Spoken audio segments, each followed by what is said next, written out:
ময়দানে আপনাকে নাম ধরে বলা হবে যে অমুক হাফেজের পিতা, হাফেজের আম্মা, এদিকে আসো, আমার কাছে আসো। মহান আল্লাহ তাআলা ডাক দিবেন, ডাক দিয়ে কি করবে?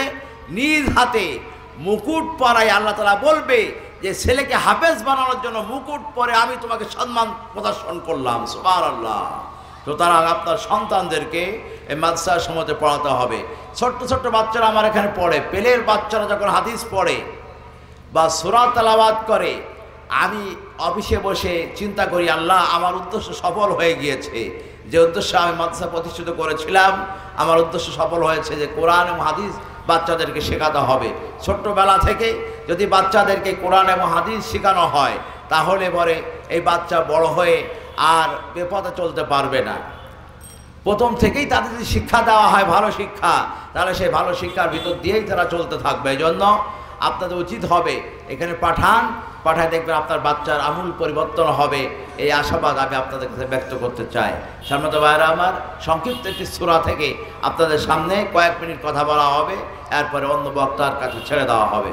সেটি হলো যে সূরা আমরা প্রত্যেক নামাজের ভিতরে পড়ি, ছোট্ট একটি সূরা, কিন্তু এই সূরার ভিতরে যে আল্লাহ রাব্বুল আলামিন কী নিহিত রেখেছেন সেটা আমি আপনাদের কাছে বলতে চাই। সেটি হলো, পড়েন সবাই আমার সাথে, আউযু বিল্লাহি মিনাশ শাইতানির রাজিম, বিসমিল্লাহির রাহমানির রাহিম, ইন্না আ'তাইনাকাল কাউসার ফাসাল্লি লিরাব্বিকা ওয়ানহার, ইন্না শানিয়াকা হুয়াল আবতার। সাদাকাল্লাহুল মাওলানা আযীম। সূরাটি অত্যন্ত ছোট সূরা, কিন্তু এর ভিতরে আল্লাহ রাব্বুল আলামিন যে কি বলতে চেয়েছে আমরা অনেকে জানি না। প্রত্যেক সূরা যখন নাজিল হয় তার একটি প্রেক্ষাপট রয়েছে। এই সূরা নাজিল হওয়ার একটি প্রেক্ষাপট রয়েছে। সূরাটি মক্কায় অবতীর্ণ হয়েছে। আয়াত সংখ্যা হচ্ছে 3টি, রুকু সংখ্যা হচ্ছে 1টি। আয়াত নাজিল হওয়া যে প্রেক্ষাপট সেটি হচ্ছে আস ইবনে ওয়াইল তার সাঙ্গপাঙ্গরা ঘুরতো, রাস্তা দিয়ে ঘুরতো, আর বিভিন্ন রাসূল কারীম সাল্লাল্লাহু আলাইহি ওয়াসাল্লামকে নিয়ে বিভিন্ন ব্যঙ্গ করত, উক্তি করত। সেটি কি? যে রাসূল কারীম সাল্লাল্লাহু আলাইহি ওয়াসাল্লামকে আল্লাহ রাব্বুল আলামিন পরিত্যাগ করেছেন, ভুলে গিয়েছেন, রসুল লেজ কাটা হয়ে গিয়েছে, সন্তান যা হয় কেউ বাঁচে না। বিভিন্ন ভাষায় রাসূল কারীম সাল্লাল্লাহু আলাইহি ওয়াসাল্লামকে ব্যঙ্গ করতে থাকলো। রাসূল কারীম সাল্লাল্লাহু আলাইহি ওয়াসাল্লাম খুব চিন্তাগ্রস্ত হয়ে গেলেন, মুখটা মলিন হয়ে গেল। সম্মানিত ভাইরা আমার, প্রিয় নবীজি ঘরের ভিতরে প্রবেশ করতেছেন। সাহাবারা লক্ষ্য করলেন নবীজির মুখটা মলিন হয়ে গেছে। কেন মলিন হলো? শুনবে, জিজ্ঞাসা করবে, এই সাহস কারো নাই। নবীজি ঘরের ভিতরে প্রবেশ করলেন। সাহাবারা সারা রাত ঘরের দরজার কাছে দাঁড়িয়ে টেনশনে কাটাচ্ছে, কি হয়েছে নবীজির ঠিক নাই। টেনশনে তাদের ঘুম হলো না। সকালবেলায় ফজরের সময় যখন নবীজি ঘর থেকে বের হয়েছেন, সাহাবারা দেখলেন নবীজির মুখটা আশ্চর্যজল মনে হলো।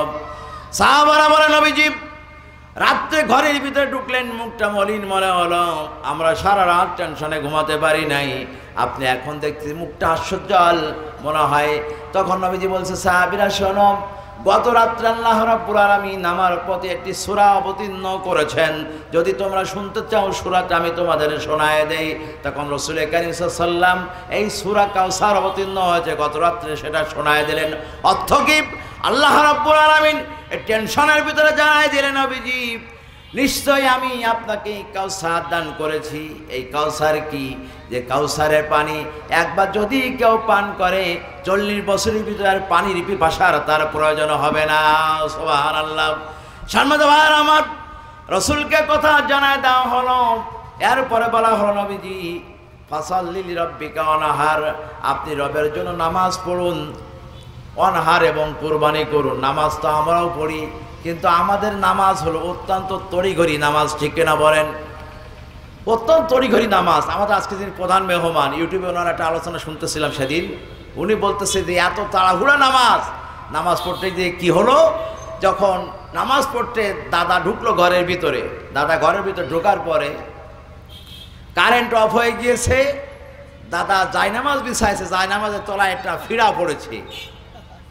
ফিরাওস হয়ে রয়েছে। দাদা এত দ্রুত নামাজ পড়ে, যখন রুকুর থেকে দাঁড়ায় সিজদায় যাবে, কারেন্ট অফ হয়ে গেল।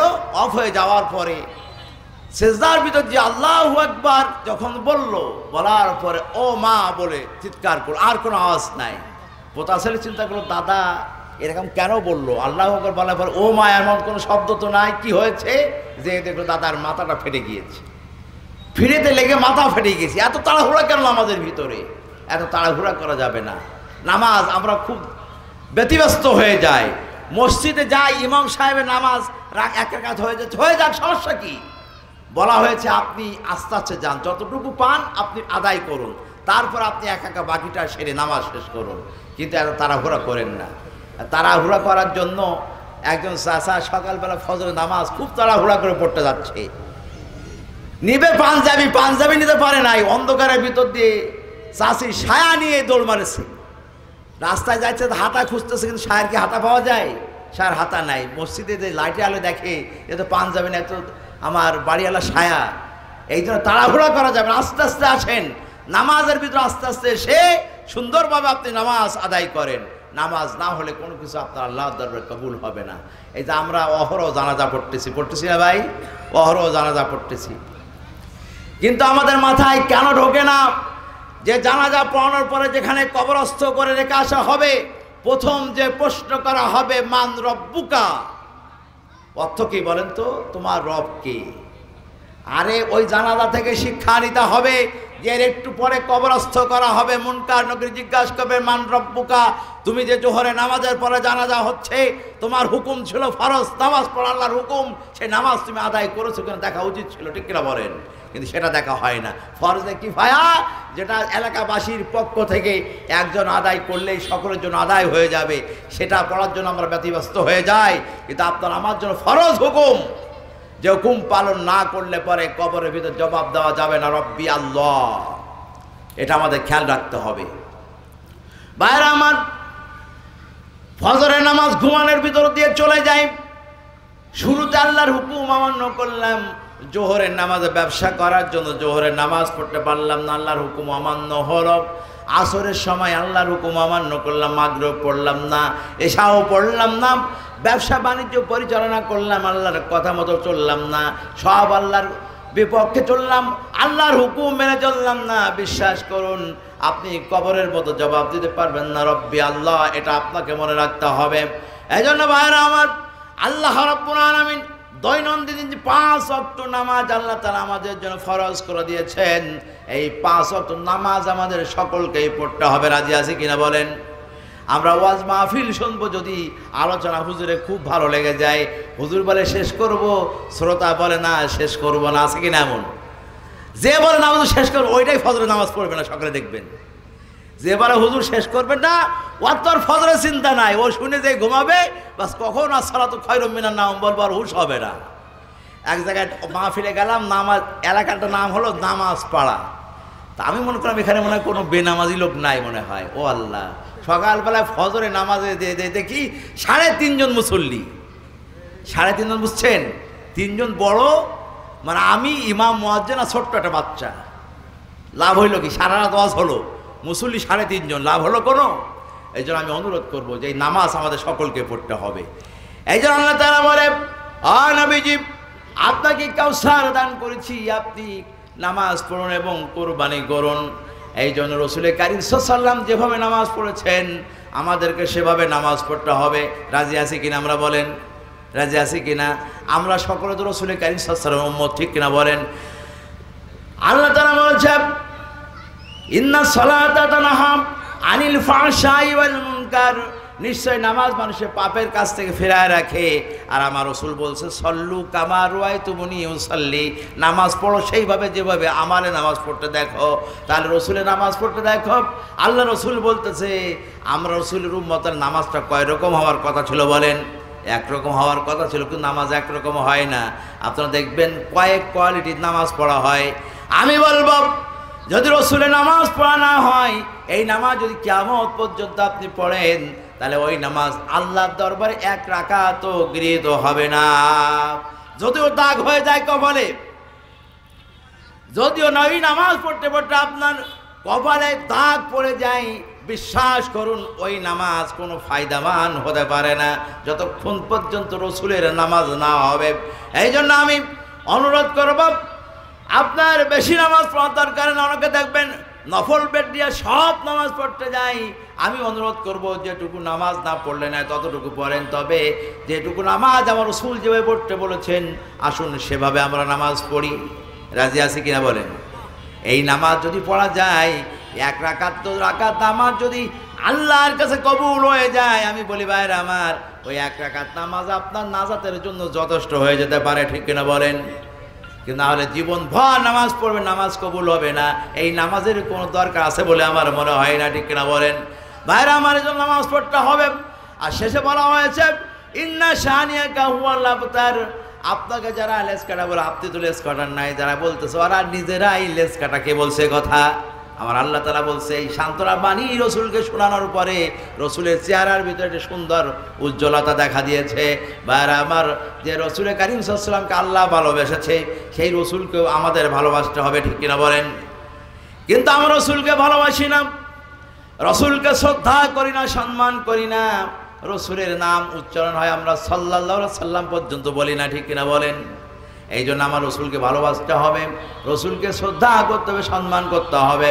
আর আজকের মাহফিল থেকে একটাই আমাদের সিদ্ধান্ত নিতে হবে যে আল্লাহর হুকুম আমরা আর অমান্য করব না, ঠিক কিনা বলেন? দৈনন্দিন আল্লাহ তাআলা যে হুকুম করেছেন সেই হুকুম অনুযায়ী আমাদের চলতে হবে। কোরআনের ভিতরে যে বলা হয়েছে ফাইজা কুদিয়াতিস সালাতু ফান্তাশিরু ফিল আরদ ওয়াবতাগু মিন ফাদলিল্লাহ। মহান আল্লাহ তাআলা বলেছেন, নামাজ যখন শেষ হয়ে গেল আর বাড়িতে বসে দেখো না, ফান্তাশিরু ফিল আরদ, জমিনের উপরে ছড়ায় পড়ো, ওয়াবতাগু মিন ফাদলিল্লাহ, রিজিক অনুসন্ধানের জন্য জমিনে ছড়ায় পড়ো। এখন রিজিক অনুসন্ধানের জন্য আপনি যখন জমিনে ছড়ায় পড়বেন, আপনি জমিনে যা করবেন না কেন, নামাজ পড়লেন যে আল্লাহর হুকুম মতো, জমিনে যা করবেন সেই আল্লাহর হুকুম মতোই আপনাকে করতে হবে, ঠিক কিনা বলেন? আল্লাহর হুকুম ব্যতীত কিছু করা যাবে? যেহেতু যে আল্লাহর হুকুম মতো আপনি ফরজ ফজরের নামাজটা পড়েছেন, সে আল্লাহর হুকুম মতো আপনাকেও ওই জমিনে পদচারণা করবেন, আল্লাহর হুকুম ব্যতীত আপনি চলতে পারবেন না, ঠিক কিনা বলেন? তাহলে লক্ষ্য করেন, আল্লাহ তাআলা এই কথা বলার পরে আপনার আমার খেল তামাশা বশত কি আর চলা যাবে? চলা যাবে না। কিন্তু লক্ষ্য করেন, সকালবেলা জমি মাপ হবে, ফজরে নামাজ পড়ে জমি মাপতে গেল, জমি কিভাবে মাপতে হবে তার একটি মানদণ্ড বলে দেওয়া হয়েছে কিনা বলেন? মানদণ্ড বলে দেওয়া হয়েছে, কিন্তু দেখা যায় এমনভাবে জমি মাপ যোগ করা হয় আর একজনের বিপক্ষে চলে যায়, ঠিক কিনা বলেন? করলে হবে না। আপনি জমিনে পদচারণা করবেন, প্রত্যেকটা কদমে কদমে আপনাকে আল্লাহর হুকুম মেনে চলা লাগবে, ঠিক কিনা বলেন? ঠিক বলছে, যে আল্লাহর হুকুম মেনে না চলেন তাহলে আপনি মনে করবেন যে আল্লাহ মনে হয় দেখতে পাচ্ছেন না, তা নয়। আল্লাহ কিছু সময়ের জন্য ধরলাম দেখতে পান না, ঠিক আছে, কিন্তু আপনি লক্ষ্য করেন হাশরের ময়দানে আপনাকে জবানকে বন্ধ করে দেওয়া হবে। যেহেতু আল্লাহ জানে মিথ্যা কথা বলবে, জবান বন্ধ করে দেওয়া হবে, হাত কথা বলবে, পাও কথা বলবে, মুখ কথা বলবে, মুখ কথা বলবে না, পাও কথা বলবে, হাত কথা বলবে। পা দিয়ে আপনি কি করেছেন, হাত দিয়ে আপনি কোনটা অন্যায় কাজ করেছেন, এই সবগুলোর জবাব আপনাকে আল্লাহর দরবারে দিতে হবে। এই জন্য আপনাকে আমাকে প্রত্যেকটা সেক্টরে আল্লাহ রাব্বুল আলামিন যেভাবে চলতে বলেছেন সেভাবে যদি চলা যায় তাহলে কবরের ভিতরে জবাব দেওয়া যাবে, যত আমাদের মৃত্যুর পরে কবরের ভিতরে রেখে আসা হবে। এই এক মাসের ভিতরে কামারনগর গোরস্থানে কয়েকজনকে কবরস্থ করে রেখে আসা হলো। ভাইরা আমার, কবর খুঁড়তে গেলে এখন হাড়ি গুটা উঠে আসতেছে, মাথার খুলি উঠে আসতেছে, এত পরিমাণ কবর ওখানে দেওয়া হয়েছে। ভাইরা আমার, সেদিন একজনকে কবরস্থ করলাম, এই তো মাত্র 7-8 দিন আগে। কবর যিনি খুললেন তিনি আমাকে বলল যে হুজুর কোপ মারলাম, দেখলাম মনে হলো একদম জিন্দা মানুষের মতো কাফনে কাপড় সেইভাবে রয়েছে। আমরা সেটা আর খুললাম না, সেটা রেখে দিলাম। তাহলে লক্ষ্য করেন, কবরের ভিতরে মানুষের অহরহ রেখে আসা হচ্ছে, হালগড় দেখানো হচ্ছে, আর পরম আমাদের মনের ভিতরে ভয় জাগে না। আমি অনুরোধ করবো আপনাদের সকলকে শিক্ষা নিতে হবে যে একদিন আমাদের কই কবরের মধ্যে যাওয়া লাগবে, ঠিক কিনা বলেন? এখন লাইটের আলোয় বসে আছি, আজকে জানে হয়তো এমনও তো হতে পারে গভীর রাত্রে কারো মৃত্যু হয়ে যেতে পারে, সকালবেলা হয়তো 8টার সময় বা ফজরের পার করে জানা যাওয়া হবে, ঠিক কিনা বলেন? কেউ বলতে পারবো কার হবে? কেউ বলতে পারবো না। হয়তো কয়েক মিনিট কারোর হায়াতের বাকি রয়েছে, মালাকুল মউত পাল্টা ঘুরতেছে, চক্কর মারতেছে, কখন সময় শেষ হয়ে যাবে। আর এটা মনে রাখবেন, সময় যখন শেষ হয়ে যাবে, যেখানে আপনার মৃত্যু লেখা আছে সেখানেই আপনার মৃত্যু হয়ে যাবে, ঠিক কিনা বলেন? কিন্তু আমরা তো বুঝি না, আমরা বলি যে ওইখানে না গেলে মানে মৃত্যু হতো না, তা নয়। অনেকে বলে যে এইখানে মাহফিল হলে পরে বৃষ্টি হয়। আচ্ছা, এটা কি আয়োজক কমিটির ব্যাপার? আল্লাহ বলছে ইন্নী আ'লামু মা লা তা'লামুন, আমি যা জানি তোমরা জানো না।